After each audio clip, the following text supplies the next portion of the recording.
ഇന്ന് നമ്മൾ തയ്യാറാക്കാൻ പോകുന്നത് എല്ലാവർക്കും ഇഷ്ടപ്പെടുന്ന ഒരു രുചികരമായ പപ്പായ പച്ചടിയാണ്. വളരെ കുറച്ച് ചേരുവകൾ കൊണ്ട് എളുപ്പത്തിൽ തയ്യാറാക്കാവുന്ന ഈ പച്ചടി ചോറിനോടൊപ്പം കഴിക്കാൻ സൂപ്പറാണ്.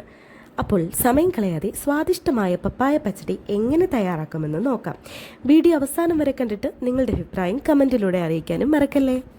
ആദ്യം പപ്പായ വീഡിയോയിൽ കാണിച്ചിരിക്കുന്നത് പോലെ ചെറിയ കഷ്ണങ്ങളായി മുറിച്ച് അതിലേക്ക് പച്ചമുളക്, ഉപ്പ്, അരക്കപ്പ് വെള്ളം ചേർത്ത് നന്നായി തിളപ്പിക്കുക.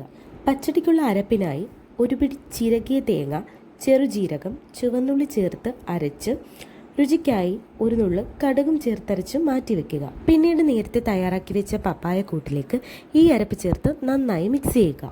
ശേഷം അതിലേക്ക് അരക്കപ്പ് തൈരും ചേർത്ത് വീണ്ടും യോജിപ്പിക്കുക.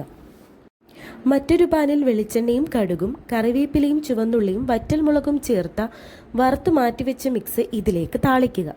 ഇതെല്ലാം ഒന്നും കൂടി യോജിപ്പിച്ചെടുത്താൽ നമ്മുടെ അടിപൊളി പപ്പായ പച്ചടി ഇവിടെ റെഡി.